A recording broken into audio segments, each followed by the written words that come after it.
The New Gate is an immersive next-gen VR MMORPG in which players pick from 7 unique species and adventure freely throughout the sandbox, carving their own story by defeating powerful monsters with comrades and doing much more. One day the New Gate turned into a death game when players were unable to log out, and their demise in the game correlated with the loss of their lives in the real world. Shin rose through this ordeal and made a name for himself as a powerful player, defeating monsters and saving his comrades. It was deduced that to free themselves from this nightmare, they had to fight their way to the end. Shin set off from his home base and left his NPC party to solo the game. After blazing through the challenges, the elite player is faced with the final boss. After a few exchanges with the powerful foe, he lands some critical hits and defeats the boss with perfect sword technique I presume he learned from Mihawk. With the Gatekeeper origin conquered, Shin acquires the titles Critical, Achiever, and Liberator. The system also informs him that the dungeon has been cleared and players can now log out.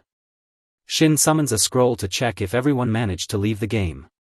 The names of the players begin to disappear from the scroll, indicating that they are successfully signing off. After a short while, all other names disappear from the scroll apart from his. As he prepares to say goodbye to the game, the gate opens again to his surprise and he's overwhelmed by a bright light. He regains consciousness on a field and wonders if he's still in the game since he's dressed the same. Shin picks up a petal that lands next to him and realizes that it feels too realistic. This is far beyond the massive strides VR technology has come. He opens the system window and notices that all his stats have improved significantly and wonders if this is a result of gaining those titles after defeating the final boss. Shin assumes that he should also be able to log out since he beat the game, but he sees that there is no option for him to do so. He checks the network scroll and is told that he's no longer connected, so the page cannot be displayed. It finally dawns on him that this is his new reality and he has been isekai'd into a real-life version of the game. He rolls around in frustration for a moment before gathering himself again. Shin summons a light bird that guides him back to his home base. He runs across the landscape and reaches a town, but he doesn't remember there being a wall there. He thinks nothing of it and continues his marathon. Soon he arrives at his HQ and walks in on Tiara getting disturbed by some men who are looking for her master. She explains to them that her master will not be back for a while, but they refuse to understand and drag her outside the barrier, which triggers a monster to appear. The men run away, leaving her to get attacked, but Shin intercepts and swiftly deals with the creature. In the process, he learns that he can adjust the power of his magic skills and physical attacks, but it will impose some strain on him.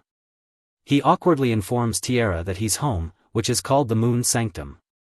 The two go inside where Tiara expresses her gratitude for the save, and they do the usual introductions. The elf questions if he knows her master since he stated that he's home. He doesn't know who she's referring to till she mentions Rizar's name. He wants to make sure that they are talking about the same person, so he gives a description of her silver hair and the fact that she's a high elf. Since the Moon Sanctum exists, he doesn't see why she also can't be around. The guy notices that Tiara is getting a bit defensive and reveals that he and her master have a long history. He queries on her whereabouts, but the apprentice is not ready to give out such information so quickly. They just met, and she's on high alert because the other people were looking for her too, but she is willing to take a message to deliver when her master comes back since that is her job. Each message costs 1,000 jewels. Shin whips out a jowl since that is the only currency he has. He brings it out for Tiara to see, and the receptionist is shocked to find out that the guy has an item box. She discloses that only kings and elders of a limited number of species can use them. To make matters stranger, he has a gold jowl coin, which are items for amplifying magic. One of those is worth at least 10 billion jewels. The guy is shocked to hear this because in the game, jowls were the smallest form of currency. Tiara is curious on who Shin is, so he informs her that he's just an ordinary adventurer. In terms of species, he's a high human.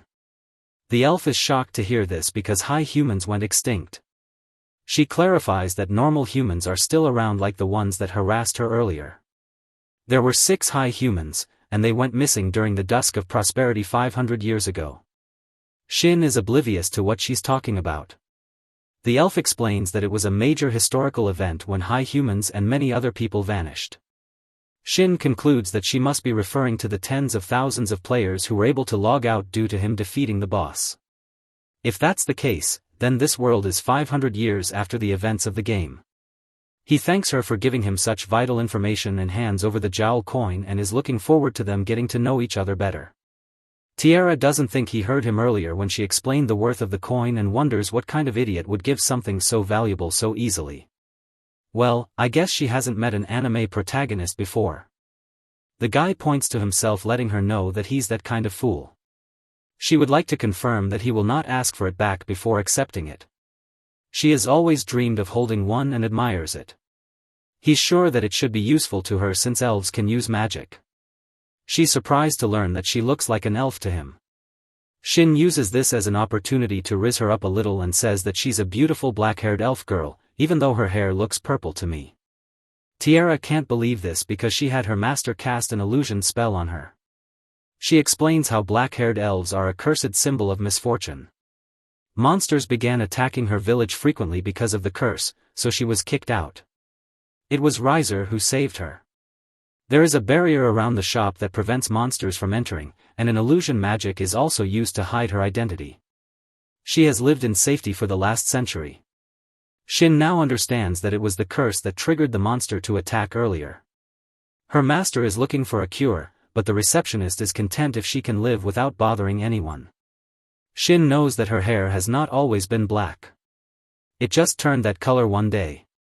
After hearing this, the higher human checks his skill screen and analyzes her. The system informs him that it's a random occurring phenomenon called a cursed gift that causes her symptoms. He enlightens her that there is a way to remove it.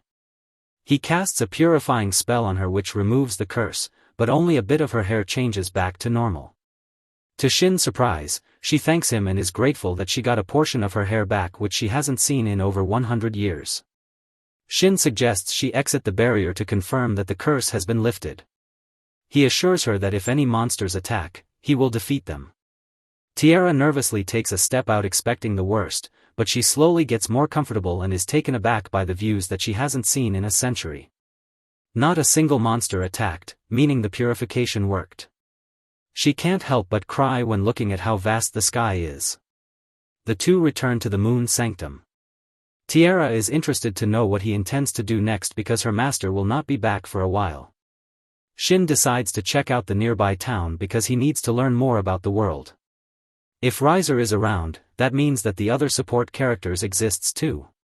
Tiara gives him a letter of introduction for his journey to the Derelict Kingdom. He assumes that it's the walled-off place he passed earlier. The letter should allow him to enter the kingdom without queuing in the inspection line. She's confident that he's worthy of it since he lifted her curse, and from his actions the elf can tell that he's stupidly good-natured. The letter isn't enough to express how grateful she is. The receptionist will notify him when her master returns. He arrives at the kingdom and can't believe how well the letter worked. The guard lets him know that they also act as identification papers that can get him an audience with the king. Shin is escorted to the Adventurers Guild, he enters, and Celica the receptionist directs him upstairs to register. There he meets her younger twin, Celica, who briefs him on the procedures. He waits at the guild restaurant since it takes a whole day to create a guild card. He looks around and notices that most people are using copper and iron weapons, and all their armor is either made from leather or iron. The people's equipment is of a lower quality than in the game. He's surprised to see Celica serve him his food. The lady explains that she helps them when it gets busy. She joins him while he eats and asks if he has a letter of introduction from the Moon Sanctum. He confirms this, and she would like to verify its authenticity in a private room. It will be conducted by the guild master. Turns out that it's the guy who was standing next to Celica when he first entered the hall. The boss formally introduces himself as Barlux. He gets straight to the point and asks to see his letter from the Moon Sanctum. He verifies its authenticity by placing his own next to it. They both begin to glow. The guild leader explains that legit letters of introduction resonate when they are placed near each other. He guesses that something major must have happened if Tiara forgot to explain how the letter works. The document allows the holder to enter most nations without an inspection, and they are accepted by all guilds. As he is already aware, they can grant an audience with a monarch in some places. The introductory letters are the most trusted form of identification. Shin can't believe the perks and can see that Riser made a name for herself for her word to have such weight. Barlux tells him that there are people who would love to steal it for nefarious purposes, since the item holds so much power. He bluntly tells Shin to destroy the letter if he's not confident that he can protect it. The High Human understands that Tiara trusted him with it, so he doesn't intend to let her down. Barlux is happy to hear that and wants to get along with Shin since he's a man that was also recognized by the Moon Sanctum. With that sorted, the guild master wants to test his skill. After this, Shin finds an inn and gets some rest since he had a long day. He intends to start raising his rank once he gets his guild card. He falls asleep wondering when Riser is coming back. He wakes up the following morning a little disappointed that he's not in the real world. Shin gets a change of clothes to match his bottom-ranked adventurer status. Silica gives him a guild card when he returns to the hall. She explains that there are 9 adventurer ranks from G to SS, completing jobs earns points which allows one to rank up. He can take jobs up to 2 ranks higher than his current rank. The guy already has a harvesting hilt grass job lined up. As he leaves, Silica comments that he doesn't look imposing for someone whose skills has been recognized by Barlux. Shin complains about how difficult harvesting the grass is while in the forest. He's sure that the monsters in the area are weak enough to be defeated by his low-ranking equipment. An enemy pops up on his heartbeat sensor, so he decides to go check since its movement is odd. Shin meets a high-level skull-faced Jack. He recalls some adventurers talking about how it attacked and ended someone. Shin lunges first but it blocks. He can see that it's a unique creature because he has never seen an undead monster wielding a light-type sword. He continues his assault but it does little damage and his blade is already worn out. It only has 1 blow left, so he removes his limiter. His power explodes and he lands a critical hit on the monster's core, defeating it. His blade shatters in the process. Unfortunately, the light weapon is sent flying. He's a little disappointed but he has got a gemstone from the creature. With that encounter, he has figured out how strong he is in this new world and confirms that it's a real-life version of the game he played and can't wait to have some fun. Meanwhile, the light sword lands in the king's castle causing a commotion. The guards rush into the room and are gobsmacked. Lady Royne gives the order for them to call an appraiser to determine the weapon's material composition. She also wants them to find out who launched it into the castle. The lady is sure that whoever performed this feat is powerful indeed. Meanwhile, Shin arrives back in town to find a crowd gathered around some badly injured adventurers. He is told that they were attacked by a skull face in the northern woods. He guesses that the wreckage he saw was the aftermath of the attack. He makes his way to the guild, which is busy due to the skull face incident. He informs Silica that he has defeated the skull face Jack and has recovered the gem. The receptionist is flabbergasted hearing this. He also adds that the creature was wielding a massive sword and he shattered his own in the process of defeating it. Silica makes him aware that such a monster is not easily slain. Els joins the conversation and is shocked to hear that Shin defeated the monster alone. He confesses that he has no way to prove it. The High Human didn't loot its gear because it was unimpressive. Els lets him know that one would need to be at B rank or have a small fortune to be able to acquire Jack-level gear. She suggests they examine the gem since it contains the monster's mana. They should be able to clarify his claims. Shin learns that the Northern Wood has the ripe environment for creating the undead. The savage monsters take a lot of lives in that area, so lingering grudges of the fallen fuse together to birth the undead. However, the mana of the woods isn't strong, so it's rare to see a Jack-level monster. Shin reveals that the skull face had a level of 359. The ladies are shocked to hear this.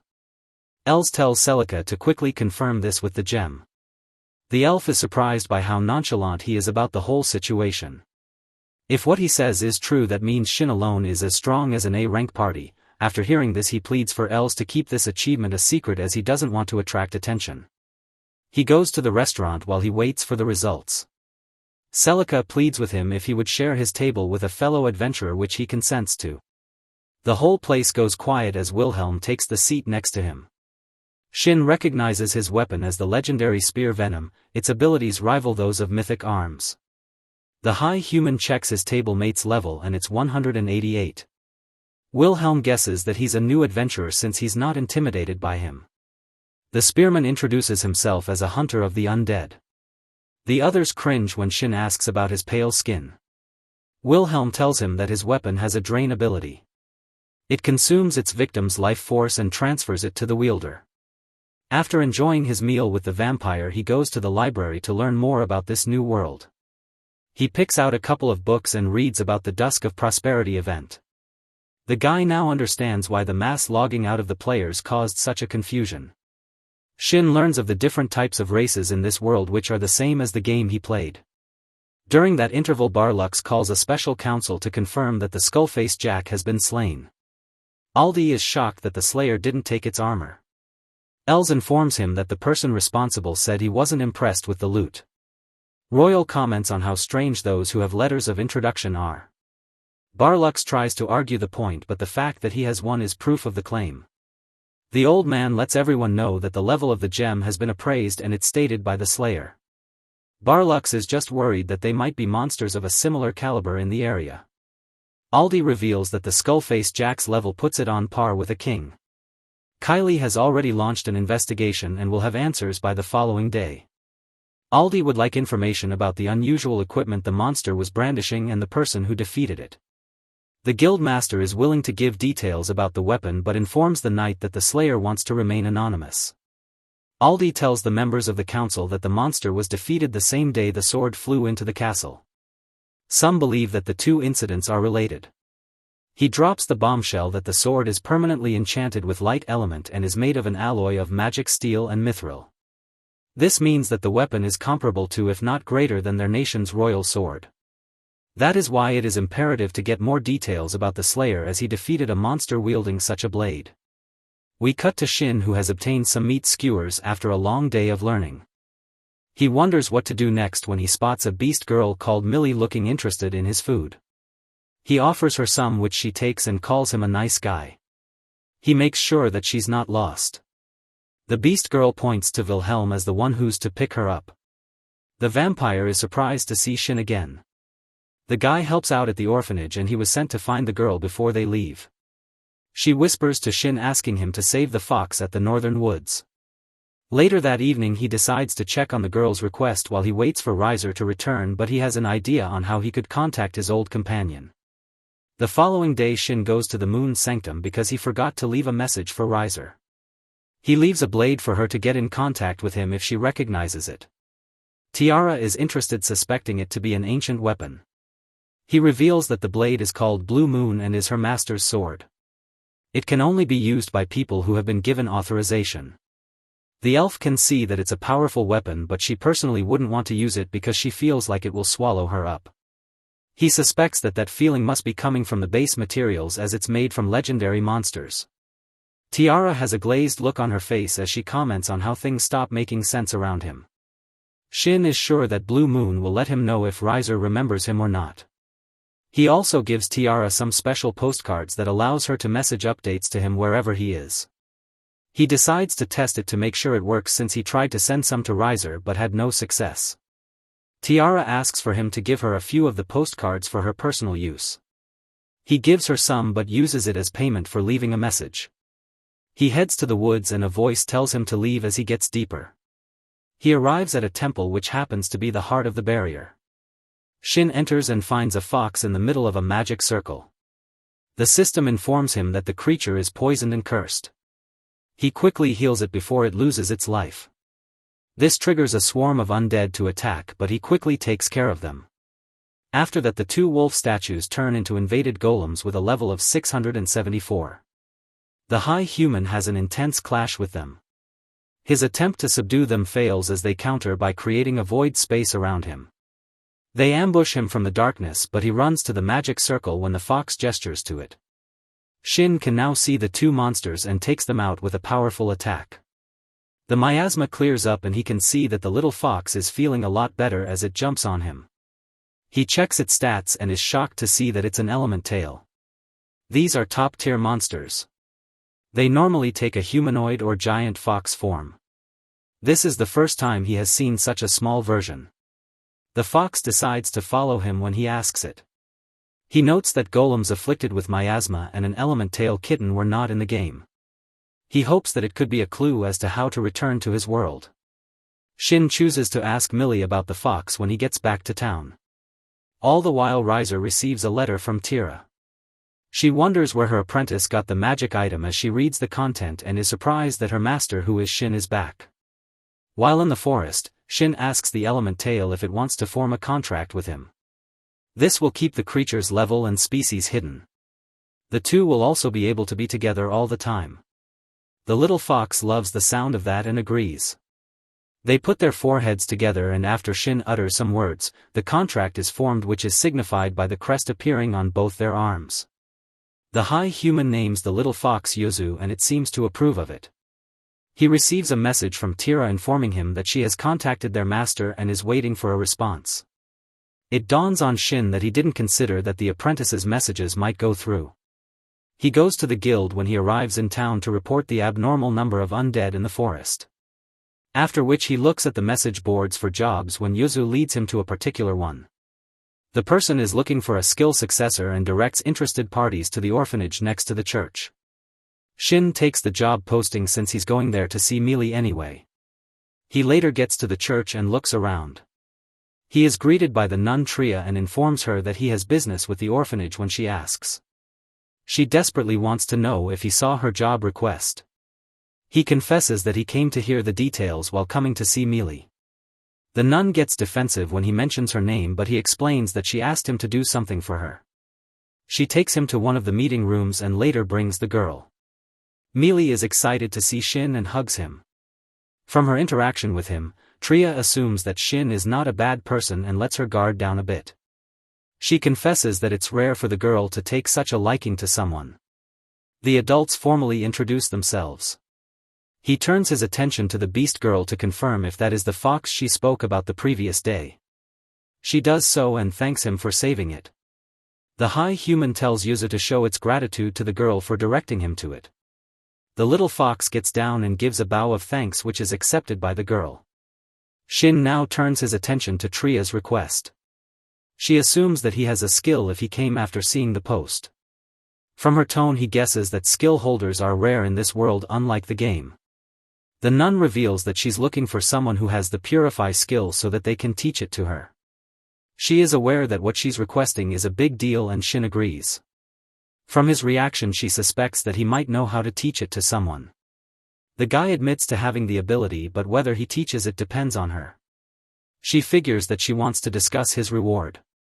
Shin makes it clear that he doesn't want monetary compensation. He would like to be briefed about Millie's power and wants the nun to share whatever information the church acquires. He's not surprised that she's a bit wary of his request since he's a stranger, but he must gather as much information about this world in the shortest time possible. Millie assures the nun that Shin is okay. This gives her the confidence to accept his terms and conditions.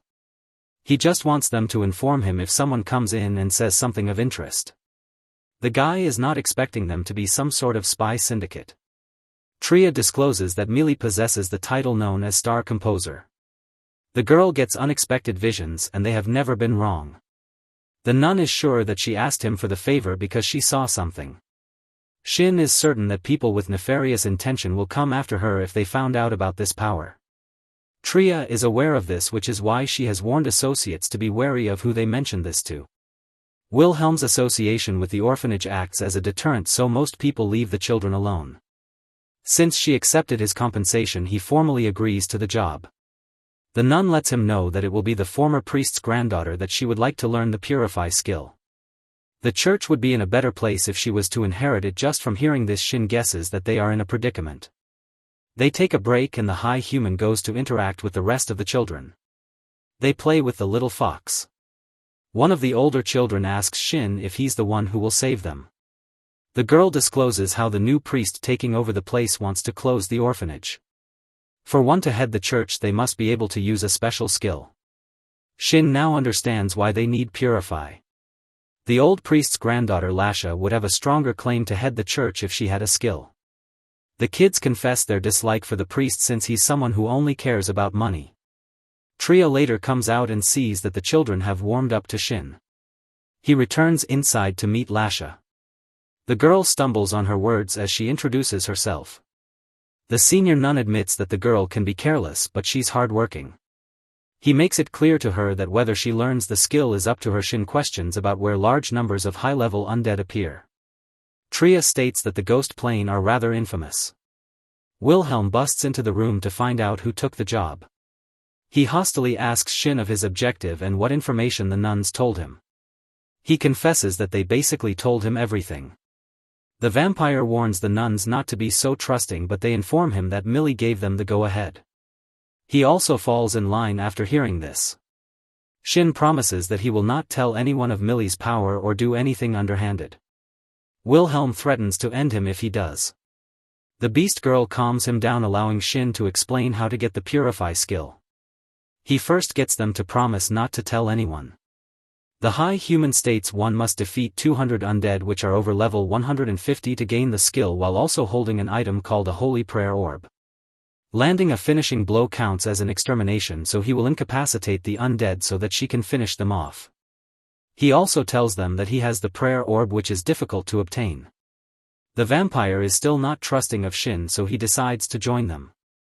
That night he gets to know Shin better by inviting him for a drink.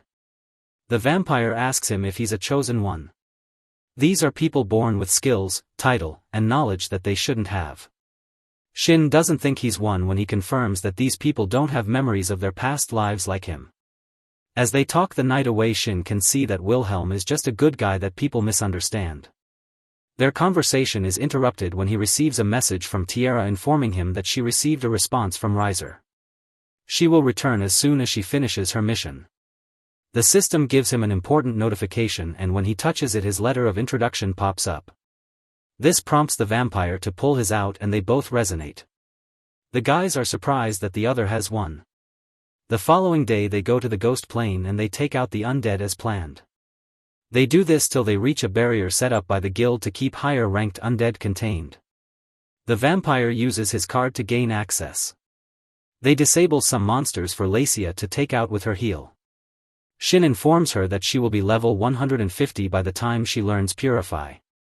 This has to be the biggest handout in this world's history. The girl screams when Wilhelm brings out a terrible creature for her to finish off. Elsewhere on the ghost plane, Lady Royane uses the new obtained weapon to defeat high-level Skullface Jacks. She is impressed by how much easier it is to beat them. She admires the sword for a moment before expressing her worries about the other group. Riser volunteers to deal with it. The elf comes in clutch and swiftly defeats the monster that the other unit was struggling with. They all look at her with admiration. Riser casts a wide heal that restores everyone back to health, so they thank her for her kindness. The chief goes on his knees to properly show his gratitude because he saw no way for them to defeat the monster. But Riser draws the humble card and informs him that it was only possible because of the leader and his men. The leader knows this is Cap and thinks within himself that they had to dispatch elite units to take on the monsters since certain undead shouldn't have been able to leave the ghost plains. Despite their large group, they were unable to defeat the monster that Riser took down alone, but he isn't surprised since she is someone who earned the favor of a high human. She interrupts his thoughts to tell him that she will search the area just in case there are more irregular undead that might have been missed in the report. Before leaving, she notifies him to launch the device she gave him if they encounter any danger.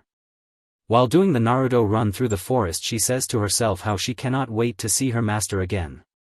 Elsewhere, Will is faced with one of the monsters which he easily takes down, but he allows Lacia to complete the final blow with her heal. While doing this, she is surrounded by a golden light that alarms both her and Will, but Shin assures them not to worry and enlightens them that this is standard procedure of what happens when a new skill is learned. Will notices that she is spaced out and frantically calls out to her with concern, but she tells him that she is fine and all that was happening was that her mind was flooded with images of how to use her newly acquired Purify skill. She is grateful because now she would be able to save the orphans, so Shin congratulates her on this amazing achievement. He suggests they leave the sealed area after taking a short break, but as they speak his familiar senses something in the distance which Shin is then alerted to. His gaze pulls the other two's eyesight towards the sky and something wonderful is taking place in the heavens. Will is pretty concerned, but Lacia just sees it to be beautiful. Will discloses that what they are looking at is the magic matter that animates the undead. This matter is drained from the monsters to the point where they disappear. All the magic accumulates into one mass and then falls from the sky in the form of a very very big skeleton monster. Lacia looks up in horror. I bet she doesn't think it's beautiful now. The stats for the monster is displayed and it has a level of 804 with a HP level of !3, so you know that this monster is packing that boss level HP. The group just stands there gazing at the amazing creature and Lacia acknowledges that this monster could easily destroy an entire nation. She looks for assurance that the seal will be able to contain this monstrosity. Shin bluntly tells her that he's not sure about that. It's almost as if the creature heard them because it jumps up like Michael Jordan with a crazy vertical and punches the barrier which cracks it like the way Whitebeard cracked the atmosphere in Marineford. The nun falls to the floor in despair as the Lord looks at them and lets out a roar, rising an army of the undead to gather around them. Wilhelm puts Lacia over his shoulder and suggests to Shin that they break through and escape. The high human demeanor totally changes as he informs the vampire that he's staying back to stop the skull face. Lord Wilhelm tries to talk some sense into him but he understands as soon as Shin removes his limiter. The explosion of power stuns the vampire who demands an explanation when they get back into town. Shin casts a physical enhancement buff on Wilhelm allowing him to run faster to escape with the others but Yuzuha refuses to leave its partner's side. He clears the path for the two with a lightning attack. With the weaklings gone, the high human summons a blade and dashes in. Yuzuha uses its Firefox to deal with the first wave but they just keep coming. Shin unleashes a devastating attack when he stabs his sword into the ground. Riser notices the explosion and goes to investigate. As Shin checks how many he eliminated, he wishes the elf was with him as it would have given him more fighting options. Suddenly, a blue marker appears on his map and it's mauling through the undead as it's approaching him. He recalls that a blue marker is for allies so he makes a quick detour to meet this person. The guy arrives on a flower field and is met by Riser. The moment is almost ruined when the undead show up but the fox erects a barrier to give them a moment of privacy. The elf hugs him tightly but she doesn't want an apology or thank you for everything that has transpired in his absence. He recalls what she's after and simply says that he's back, prompting her to welcome him. A tear runs down her face as she holds him. Yuzuha's magic runs out causing the barrier to come down. The two decide to deal with the creatures and their boss before continuing their reunion. The two perform a combination purification spell which purges all the lesser undead in the area. The Skullface Lord gets stunned. Shin capitalizes on the opening and cuts the boss with a new blade. The Lord demands him to give the power before meeting his demise. The high human is shocked to hear the creature speak. Shin retrieves the orb but he's a little disappointed that he didn't learn anything new about his predicament. With the threat dealt with, Shin wants to have their talk. While sitting on the ruin, he explains how a gate threw him 500 years into the future after freeing everyone from the endgame. Riser reveals how the continent was thrown into chaos after the incident. The other members of their party decided to split to try and deal with the widespread issues. Riser returned to Moon's sanctum till present. The elf's accounts lines up with his research. Shin begs with the elf to stop calling him master as this will bring too much attention to him since Riser is a legend in this world. He prefers her to call him by his name. She blushes as she says it for the first time. Shin is happy to see her adapt to the new name. He talks about his plan to visit the sacred site to find some clues on how to return. Riser discloses going there but she didn't get to explore the site. She's a little sad hearing that Shin would leave back to his world if given the chance. He is surprised to learn that she remembered everything from the time the world was a game. The sun lights up the place and Riser wants to match the weather by changing the topic to a more cheerful one. Shin suggests they go back to the sanctum to throw a return party. She turns her attention to Yuzuha. He lets her know that it's an element tail and she points out its 3 tails. Yuzuha stuns the duo when it talks, explaining that this ability was restored when the miasma disappeared. Shin figures that it must have been the Skull-Face Lord's doing. The high human asks the fox not to speak in front of people and to also merge its 3 tails into one to further blend in. It does so perfectly. The elf finds it very cute and is given the chance to pet it and reveals that Shin is the first person in history to successfully tame an element tail. She is not surprised given how OP he is. However, she notes Yuzuha's level is low compared to the element tails they have fought in the past. Shin wants to go back to the village to report the incident to the guild. They startle Wilhelm and the nun with their aura and speed as they approach. Meanwhile, Lady Rohan arrives at the Battle of the Skull-Face Lord and wonders who could cause this large gap in the ground. The unit leader recalls the light that purified the undead, and as she investigates the site, Godrez interrupts to show her the blade found at the origin of the gap. They are not aware of the skill that causes this kind of damage, but Godrez recognizes the falcon emblem on the hilt. He knows of a blacksmith who carves that into his swords. One swing demonstrates the power of the blade even though it is nicked. The only one capable of forging swords on this caliber is the Black Blacksmith, the most skilled artisan of the High Humans. The captain is a little surprised to hear this because she didn't think there were any High Humans left in the world. Godrez states that there is no way for them to be certain. However, they know that the person that they are dealing with is crazy enough to treat a weapon of this caliber like a disposable spoon. Rohan recalls that the Black Blacksmith owns the Moon Sanctum, so she suggests they pay the place a visit when they return. The Vice wonders what her action would be if they found out that High Humans are back. The captain reveals her intention to challenge him to a duel and make him her husband, as such a human would make a fine spouse. He pleads for her not to suddenly attack if they encounter the legendary smith and claim that she is testing his skill. The captain assures him that she has more common sense than that. Elsewhere, Wilhelm demands that Shin reveal his identity because Reiser doesn't submit to any ordinary person. The elf is happy to see the vampire again, he's more concerned about getting information.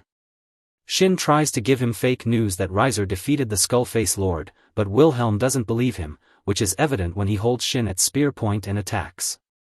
Shin dodges and confesses that he's a High Human and Reiser's master. This explains the crazy mana he sensed from him. Shin discloses that he was even holding back. Wilhelm reveals that the records talk about how incredibly strong and skilled High Humans are. There are people who currently revere High Humans as gods. Shin knows that this could cause him problems if these kind of people find out his identity. He reveals that he's a blacksmith, but the vampire doesn't take his claims seriously, even when Shin offers to upgrade his spear at a discount. Lasha finally wakes up from her nap and is starstruck when she's introduced to Reiser. The party continues back to the town, but the nun is still travel sick from moving at such speed when they had to escape. Wilhelm carries her and is happy to part ways with Shin when they arrive at the gate since he completed his job to teach Lasha the Purify skill. The vampire feels like any other problem is their issue to deal with. Shin gives Wilhelm a message card to contact him if things go wrong.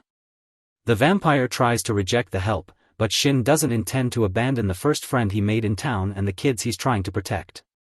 The guy takes it after hearing this, and they give each other a knowing nod before the vampire returns to the church.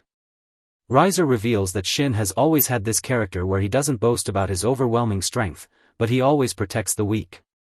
She is in amazement thinking about this and follows as he gives the order for them to go to the Moon Sanctum. They arrive and Tira is confused as to why her master has turned up with Shin. Reiser informs her that he is the owner of the Moon Sanctum. She didn't take him seriously when he introduced himself as a High Human, but with Reiser's confirmation she has no other option but to believe this. She realizes that this means that Shin is her boss and apologizes for acting in such a casual manner. He assures her that everything is cool and prefers them to keep their current dynamic. He uses this time to also introduce his elemental partner Yuzu. The elf is shocked to hear it talk. They all gather for some dinner and Shin is impressed by the spread. Tira confesses that she has never seen dishes like this before.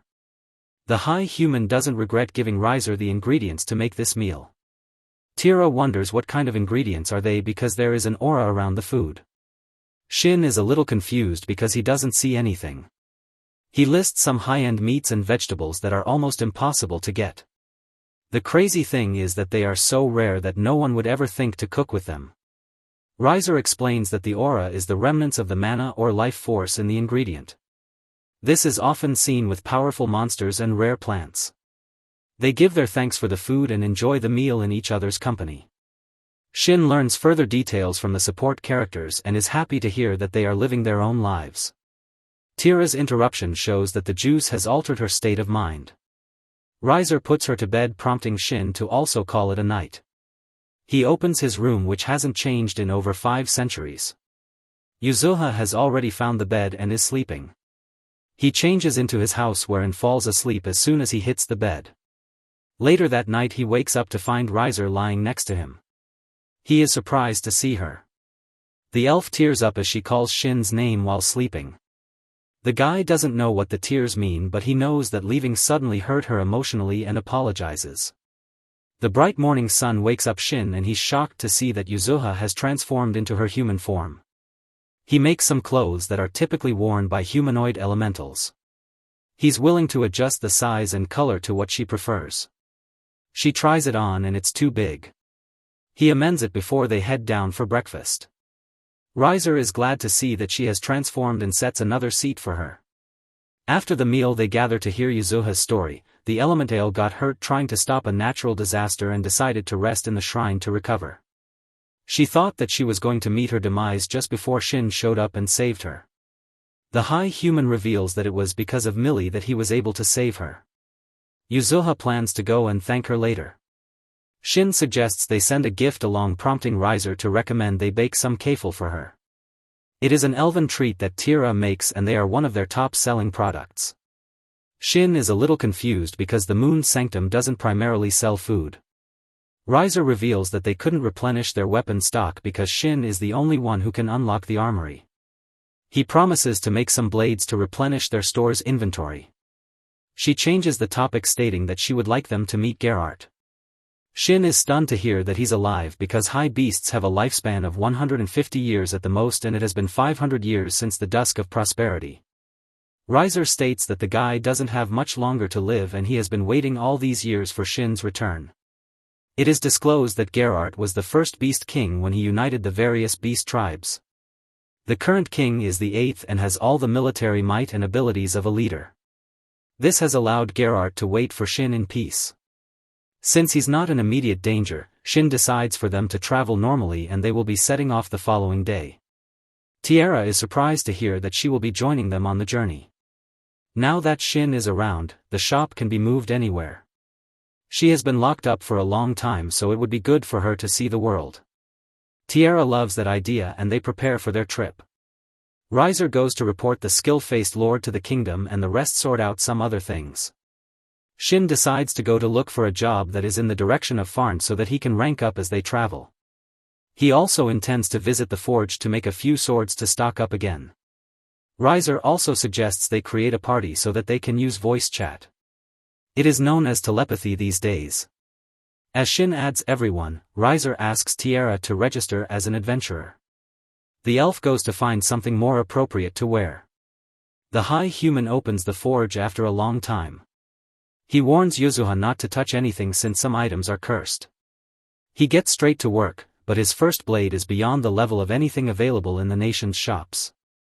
He reduces the quality to fit the current standard and makes a few which replenishes their stock. Tiara gets dressed ready to go, so they head out together. The trio arrive in town and Tiara is amazed by how many people are around. Shin makes her aware that the numbers she's currently seeing is on the sparse side. She has only ever heard about crowds from the people who came to the shop. The high human equates her excitement to a child visiting an amusement park for the first time. He suggests they complete their errands first so that they can use their remaining time to do whatever they want. She loves the sound of that idea and hastily grabs Shin, leading him to the guild. He's so happy to see her comfortable being outside, unlike when they first met. She soon realizes that she doesn't know where they are going when he asks her. Shin now takes the lead and the elf notices that they are holding hands and blushes. The high human gets promoted to E rank to his surprise because he has not completed a single job. Celica explains that they have confirmed that he defeated a high-ranking skull face and a horde of skeletons. She personally thinks that he should have been promoted to rank A. Shin is sure that the guild refrained from doing so because it would cause a massive uproar if he got a big level up. The receptionist changes the topic as she asks how he knows Tiara in a hostile tone. He explains how they are traveling together on mutual business. Shin was hoping that she could register as an adventurer and get a guild card. Celica bluntly inquires about their relationship status. They both deny being a couple and are shocked that the receptionist already knows about them running through the city holding hands. She explains that a beautiful lady like Tiara is bound to catch people's attention. Shin tries to steer the conversation back to business and asks if the guild has any information on sacred sites. These are places that have been destroyed during the Dusk of Prosperity. She lets him know that she can't disclose such information to those below rank B. He intends to come back for that information when he is ranked up. He notifies that he's going to Farn and wonders if she has any jobs he could complete along the way. Celica whips out a huge book and searches for jobs in that direction. A client called Nock wants a wagon escort to Beirut. He requires a maximum of 5 people and he's willing to pay 10 silver coins per person. Shin likes the sound of that job and the elf doesn't protest. Celica tells them that the wagon will be leaving that afternoon when the bell rings thrice. She also informs them that 2 adventurers have already signed on, so they should meet up with those guys. Tiara still must wait for her guild card and the wagon doesn't leave till the afternoon. He suggests that they wander through town as they head to the church. Shin watches on as the elf interacts with the various vendors as they try new food too. The party eventually get to the church where they meet Lasha, who stops her sweeping to greet them. She and Tiara get acquainted. The nun is excited when she hears that the elf is Riser's apprentice. She's eager to know more details about Riser. After being questioned by Lasha, they make their way inside where Millie comes to say hello. The Beast Girl reveals that the orphanage will not be closed because of his efforts. Lasha adds that she'll be taken over as the next head of the church due to her learning the Purify skill. The nuns are so grateful for his help. Shin asks of Wilhelm's whereabouts and is told that the vampire is investigating the priest that was to take over. He is sure that the man will not back down quietly. They also need to find out what his motive was for taking over the church. Shin leaves the nuns and Millie with amulets that are enchanted with different kinds of magic. This should further protect them. The other kids hear that Shin is around and come to greet him. They end up taking a liking to Tiara and inundate her as they want to play. The nuns later apologize for the children's excitement. The elf reveals that she was just unsure on how to play with them since it was her first time. They go back to the guild to collect Tiara's card. She finds it surreal that she's now an adventurer. Shin suggests they go pick up the Moon Sanctum. The elf finds it ridiculous that he can carry his house around. He sees it to be completely normal since he's the one who owns it. Just imagine if real estate agents had this ability. They stop at a secluded alleyway and the elf is moved by the beauty of the crystal he brings out. She has never seen one so large and refined before. She is stunned to hear that it has been enchanted with the teleport spell. It instantly warps targets to a saved location. Shin proposes they use it to get to the Moon Sanctum faster. Tiara reveals that teleportation is a lost spell that no one knows how to use. Shin casually reveals that he can make as many crystals as possible if he has the materials.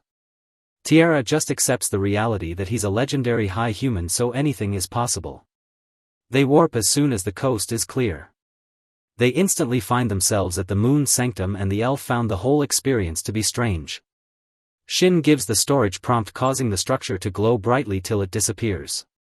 He shows Tiara a pendant in his hand, revealing that this is the Moon Sanctum in transport mode, which impresses her. They head to their job now that they have finished all their errands. The trio arrive at Nock's wagon. Guyan and Sabaki introduce themselves as the other 2 adventurers that took the job. Their exchange of pleasantries is interrupted by Nock. He gives a warm greeting and expresses his hope that they can get him to Baron safely. The merchant gets on the driver's seat and sets off. Meanwhile, the king has an emergency meeting when word reaches them of the Moon Sanctum's disappearance. The monarch is very troubled because this is a structure that survived the Dusk of Prosperity and kept the strongest individuals as well as the high-level monsters from breaching its barrier. It is a mystical shop made from lost technology. He feels like this incident could be a multi-kingdom problem. The princess asks about Riser and is told that the elf is journeying to the castle as they speak. She suggests to her father that they wait till Riser arrives because they don't have enough information to act. So the wise king agrees. Meanwhile, Guyan wants to know if Shin and Tiara have taken a life before. The elf is a little confused, so Shin explains that it's not uncommon for fights to break out during escort missions.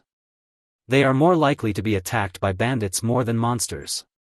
Tsubaki reveals that people tend to underestimate her because she's small but still gives them all the beats.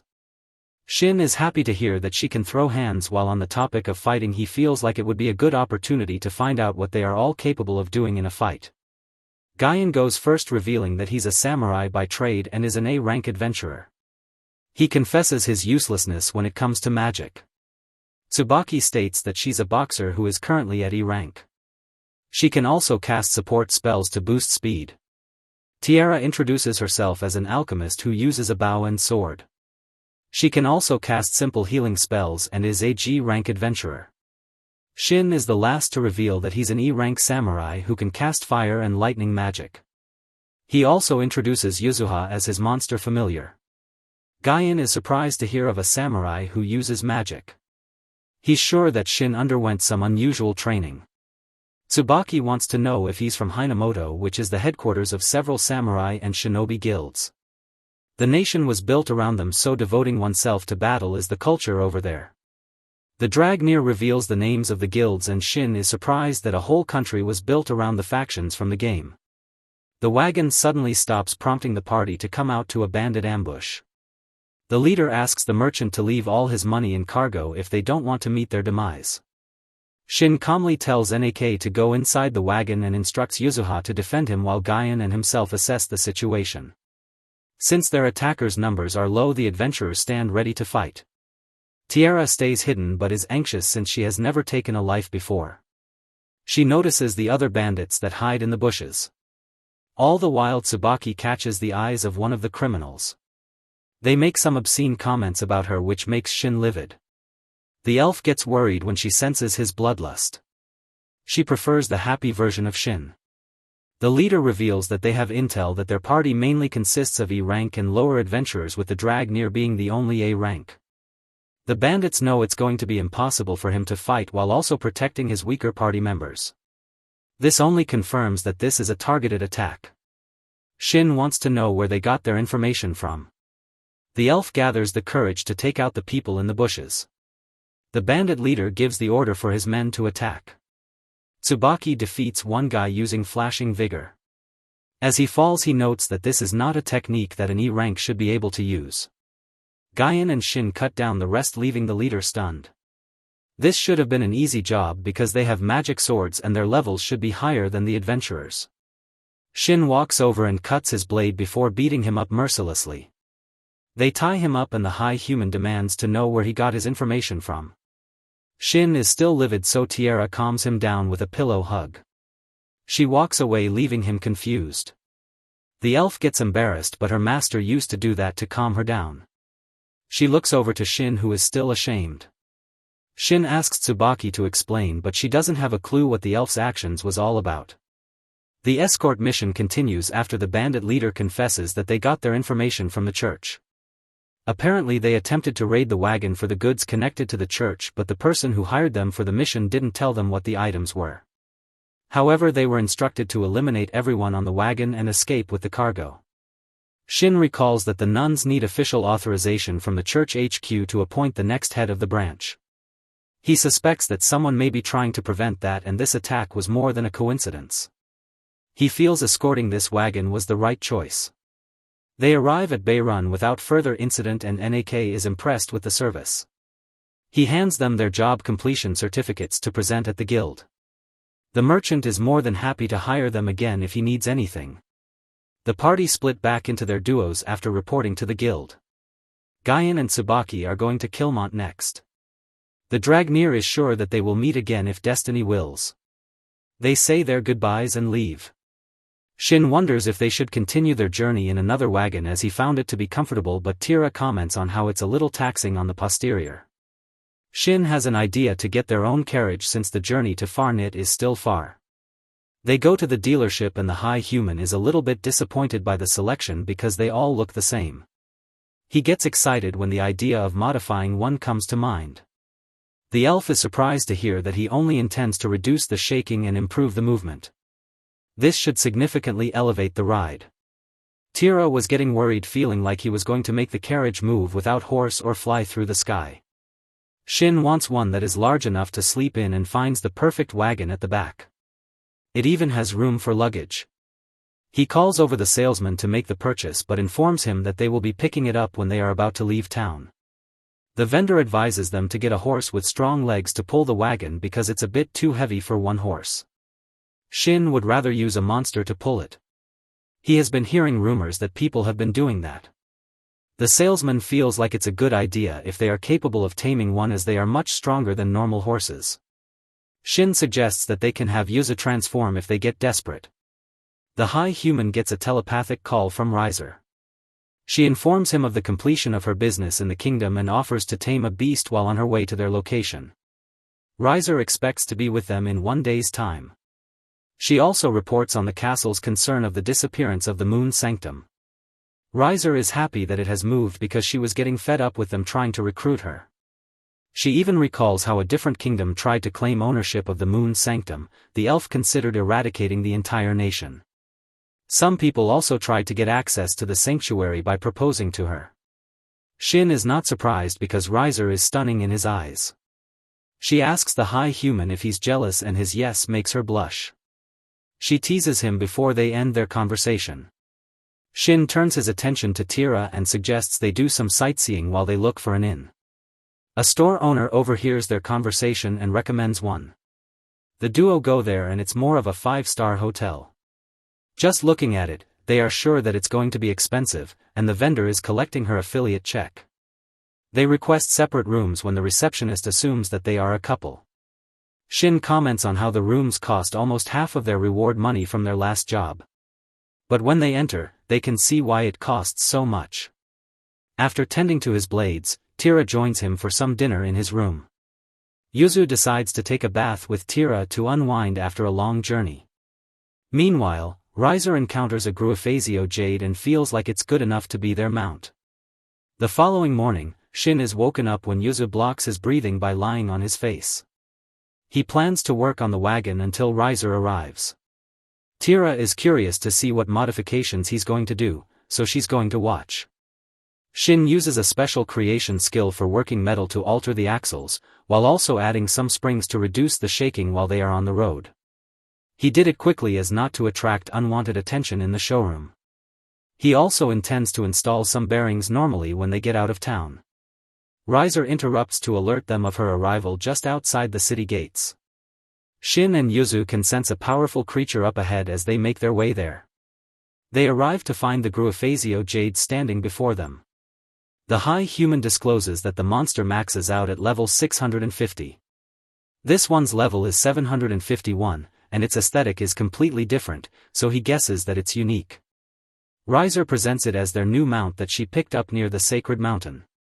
The creature takes a liking to Tira when it starts to snuggle up to her. Shin is sure that a creature of that level will garner a lot of attention. Riser only wanted the best for Shin, so she tamed a sacred class beast. The Gruifasio jade can also transform to a smaller and less intimidating form. Tira feels exhausted after that ordeal. Shin reveals that most people would have fainted in the presence of a monster like that.